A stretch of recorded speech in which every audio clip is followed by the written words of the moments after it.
पदाचा अर्थ आहे, दोन अर्थ पाहिले गेले. एक अर्थ आहे एकटा, भगवान परमात्मा परब्रह्म हे एकटा आहे. दुसरी गोष्ट अशी की अद्वैत, त्याच्याकडे द्वैत नाही, जो अद्वैती आहे, ज्याच्याकडे कोणत्याच प्रकारचं द्वैत नाही, असा जो परमात्मा तो अद्वय आहे. विठ्ठल विठ्ठल विठ्ठल विठ्ठल.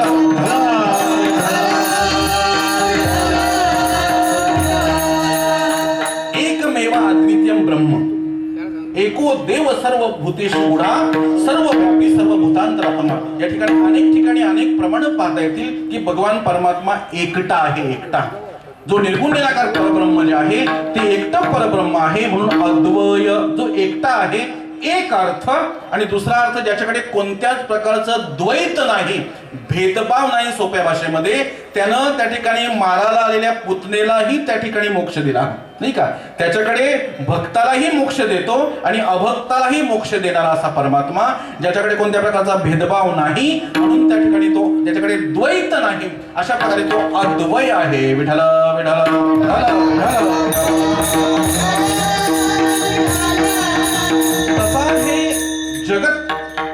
जगताची निर्मिती करण्या अगोदर तो एकटाच होता. एकलेन कंठेची म्हणून यायेने, केली निर्माण 14 ही भुवने, गगन मेघ चंद्र सूर्य तारांगणे, 5 ही महाभूते भौतिके भिन्न भिन्न हो, ऐसा लाघवी या माया सूत्रधारी, एकला एकटाची झाला ढाला.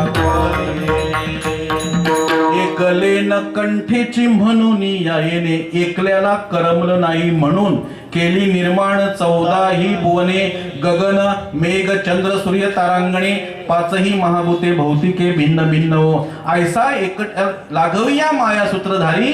पुढे महत्वाचं, एकला एकटाची झाला नानाकारी, आणि तो जगत रूपाने नटला, नाना रूपाने तो नटला. अगोदर एकटा होता, हे अद्वय पद आहे. आता या ठिकाणी पुन्हा या अद्वय पदाला पुन्हा अतिव्याप्त दोष लागू नये म्हणून, कारण आकाश या जगतामध्ये किती येतो, आकाश किती आहेत, एकच आकाश आहे. पण त्या ठिकाणी पुन्हा परब्रह्म जर एकटा आहे, मग आकाश पण एक आहे, आणि मग त्या ठिकाणी तो अतिव्याप्त दोष लागू नये म्हणून पुढचं त्या ठिकाणी सांगितलं की नित्य आनंद. वेळ संपत आलेली आहे म्हणून त्या ठिकाणी गाडी फास्ट चालली जरा. आनंद, अद्वय, नित्य, तो भगवान परमात्मा नित्य आहे. आकाश हे नित्य नाही, प्रकृतीमध्ये मोडतं. पंचमहाभूत नित्य नाही, पृथ्वी आप तेज वायू आकाश हे नित्य नाहीत, त्यांचा कधीतरी नाश आहे. आणि म्हणून त्या ठिकाणी पुन्हा तो दोष लागू नये, अतिव्याप्त दोष लागू नये. आकाश हे एकटंच आहे. अद्वय पदाचा दोष काढण्याकरता त्या ठिकाणी पुढचं पद योजलं, नित्य. भगवान परमात्मा नित्य आहे. विठ्ठल विठ्ठल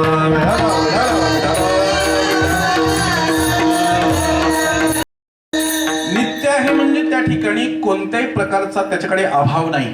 जसं जीवाला अनेक प्रकारचा, अनेक दोषांचा अभाव आहे, त्याच्याकडे प्रागभाव नाही, प्रध्वंसाभाव नाही, अनोन्याभाव नाही, अत्यंताभाव नाही. म्हणजे या ठिकाणी प्रागभाव म्हणजे आपण जन्मा अगोदर होतो का, आपण आपल्या जन्माच्या अगोदर होतो का, मेल्यानंतर असू का, तो प्रध्वंसाभाव आहे.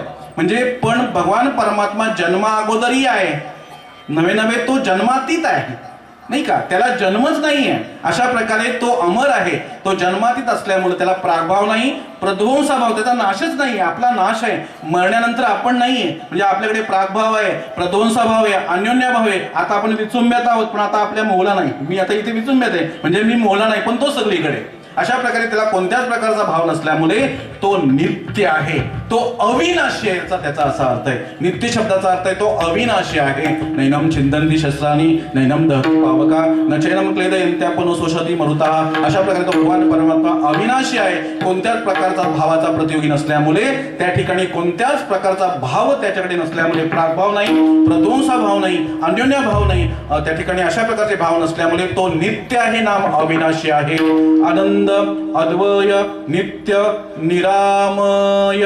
त्या ठिकाणी काही गोष्टी नित्य आहेत. मग पुन्हा तो अतिव्याप्त दोष लागू नये म्हणून निरामय हा शब्द वापरला. अनेक त्या दवाखान्याला नाव असतं निरामय दवाखाना, नाही का.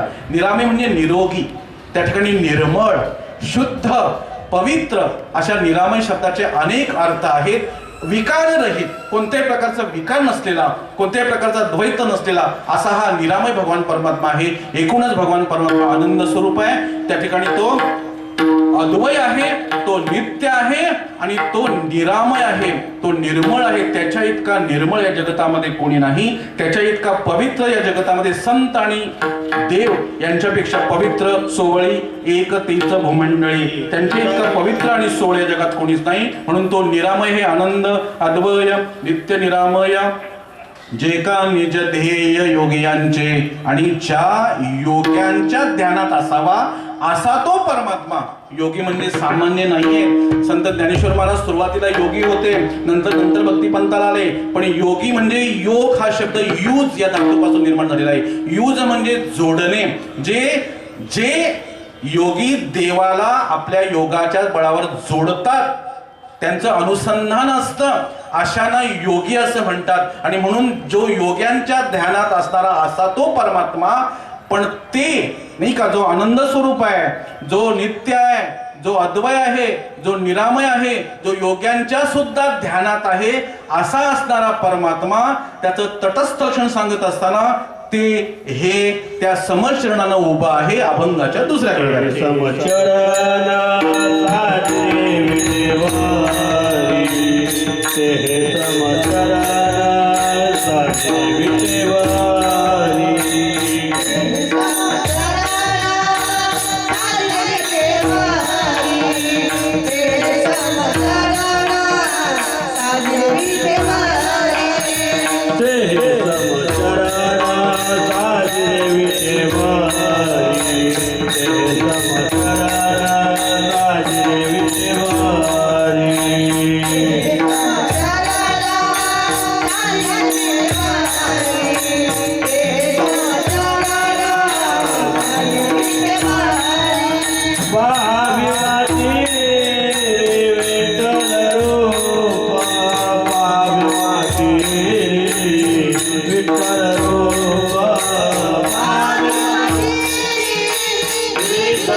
समचरण साजिरे विटेवरी पहा भीमात्रे विठ्ठल रूप.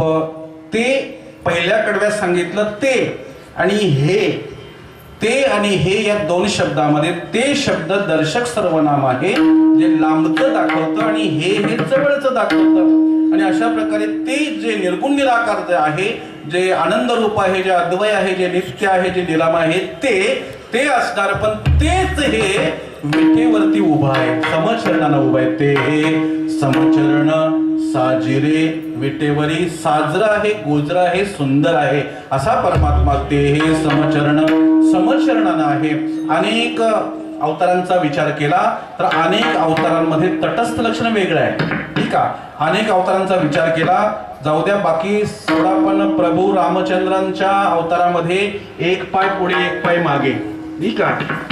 कृष्ण अवतारामध्ये देहुडा चरणी वाजवितो वेणू असा देहुडा चरणी आहे की नाही, असा आहे उभा देहुडा चरणी. आणि मात्र पांडुरंगाच्या अवतारामध्ये मात्र समचरण साजिरे. ते हे समचरण साजिरे विटेवरी. समचरण दृष्टी विटेवरी साजिरे.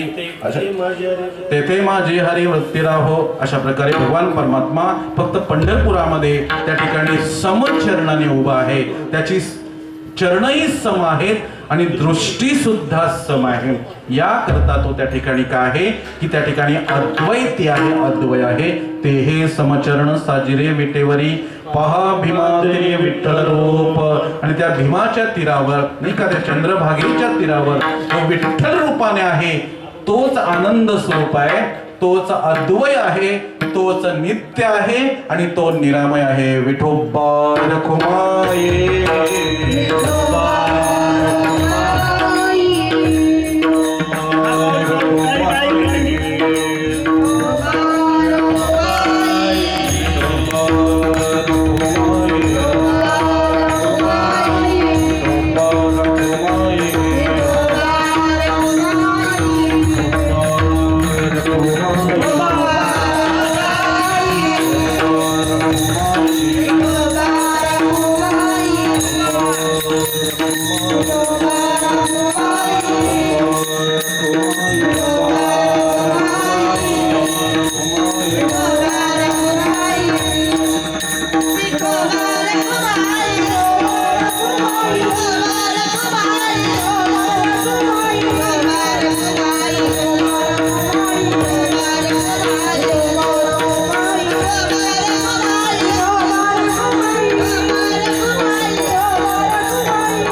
आनंद अद्वय नित्य निरामय जे का निज ध्येय योगियांचे ते हे समचरण साजरे विटेवरे पहा भीमातिरे विठ्ठल रूप.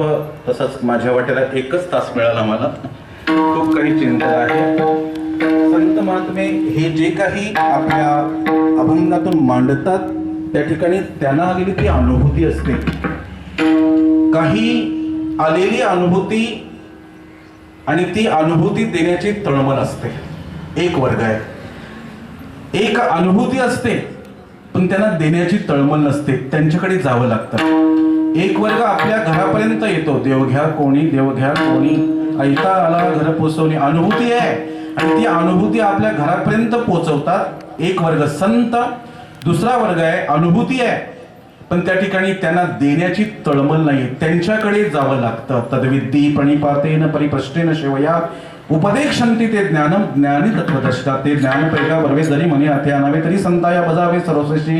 जे तर ज्ञानाचा पुरवठा ते तर सेवा दारवंटा स्वाधीन करू सुबटा ओळखून तनवून जेवे चरणाशी लागावे अगरवता करावे दास्य सगळं. मग अपेक्षित जे आपुले तेही सांगतील पुशिले जेणे अंतकर्म बोधले संकल्पाने. अशा प्रकारे त्यांच्याकडे जावं लागतं, त्यांची सेवा करावी लागते. ते तर सेवा हा दारवंटा.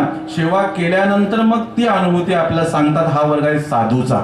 साधू वेगळे आणि संत वेगळे. साधूच्याकडे होऊन जावं लागतं आणि संत होऊन आपल्याकडे येत असतात. अशा प्रकारे या ठिकाणी अनुभूती आहे पण देण्याची तळमळ आहे. काही ना अनुभूती नाही, तळमळी नाही, पण एक वर्ग असा आहे अनुभूती आहे आणि तळमळ सुद्धा आहे. आध्यात्मिक जीवनामध्ये अनुभूतीला, अनुभवाला अतिशय किंमत आहे. अनुभूतीचेच बोल असावेत, अनुभूतीच असावी. सोप्या भाषेमध्ये अनुभव असावा. साधू संतांना त्या ठिकाणी तुका म्हणे येथे पाहिजे अनुभव. शब्दाचे गौरव कामा नाही. शब्द ज्ञानाने तुम्हाला रिझवतील, फसवतील, नाही का. शब्द ज्ञानाने त्या ठिकाणी तुम्हाला रिझवतील पण त्या ठिकाणी तुका म्हणे येथे पाहिजे अनुभव. एक शेवटचा दृष्टांत सांगतो आणि सेवा संपवतो. फुलं उडवा. पण काय झालं, एक नवीनच लेख त्या ठिकाणी सासरला नांदायला निघाली आणि मग त्या ठिकाणी तिची चांगली आई असते. ते म्हणते, चांगली म्हणालो मी बरं का, ती तिला समजावते, बघ सासरपणला शहाणपणा करायचं नाही, तिथे चांगलं वागायचं. ही चांगली आहे बरं का, समजावणारी. आणि अशा प्रकारे तिला ती समजावते. आणि मग त्या ठिकाणी बघ तिला एक तिने मंत्र दिला. काही झालं तरी हेच म्हणायचं, आत्याबाई, देशावर आत्याबाई म्हणतात सासूबाईला, आत्याबाई तुम्ही म्हणता तेच खरं, अगदी बरोबर, तुम्ही म्हणता तेच खरं, एवढंच बोलायचं, बाकी काही बोलायचं नाही. आणि मग ती काही कामं करता करता एकदा भाजी करत होती. भाजी करता करता त्या ठिकाणी सासूबाई मध्ये तबकली. ती म्हणते, अगं पोरी, हे असं नाही करायचं, हे असं करायचं. ती म्हणते, आत्याबाई अगदी बरोबर, तुम्ही म्हणता तेच खरं. असं प्रत्येक काम करताना ती मध्ये यायचीच. सासूबाईंना सवय असते. आता सासूबाई जरा कमजोर झाल्यात आणि अशा प्रकारे त्या ठिकाणी ती मध्ये यायचीच. मग तिचं उत्तर नेहमी असायचं, अरे पोरी हे असं नाही करायचं, हे असं करायचं. ते म्हणते आत्याबाई अगदी बरोबर, तुम्ही म्हणता तेच खरं. प्रत्येक वेळेला तिचं हेच उत्तर असायचं. आणि मग काय झालं, काही दिवसांनी ती सासूबाई पडली आजारी.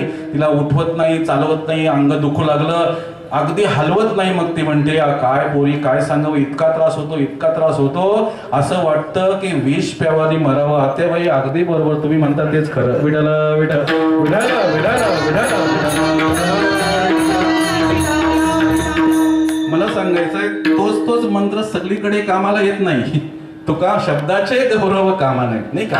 शब्द ज्ञानाने फजिती होत असते आणि म्हणून त्या ठिकाणी तुका म्हणे येते पाहिजे अनुभव. मला हे सांगायचंय, हे जे काही अभंगामध्ये संत महात्मे आपल्याला पुढे मांडतात त्यांना आलेली अनुभूती असते, त्यांना आलेला अनुभव असतो. ज्ञानेश्वर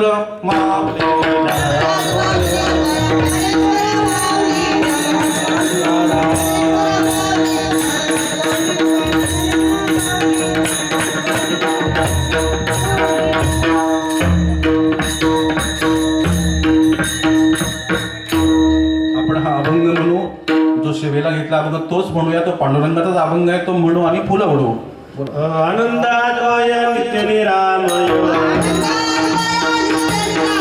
आनंदाद्वय नित्य निरामय, एकानी आदिदेय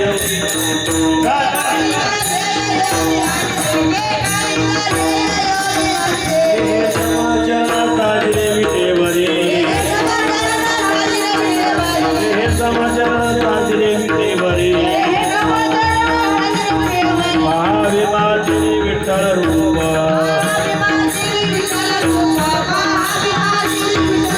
पुराणा कुवार वृत्तीने तुम्हाला, पुराणा कुवार वृत्तीने तुम्हाला, धारी पगार मातरिंग,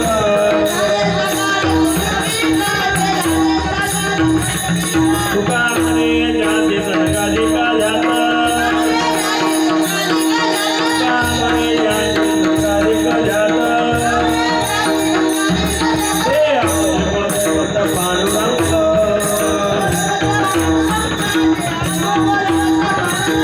हे समाजात आले विटेवरी, हे समाजात आले विटेवरी,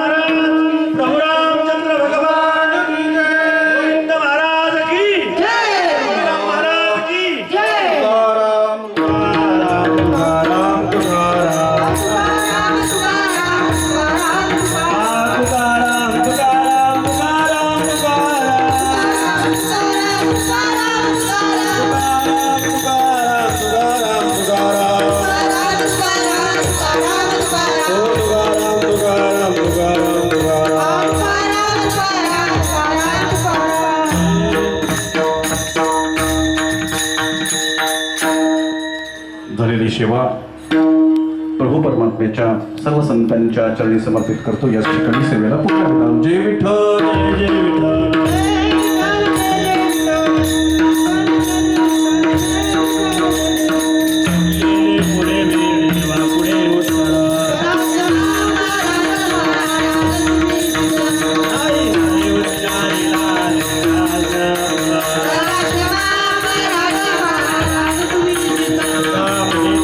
Joran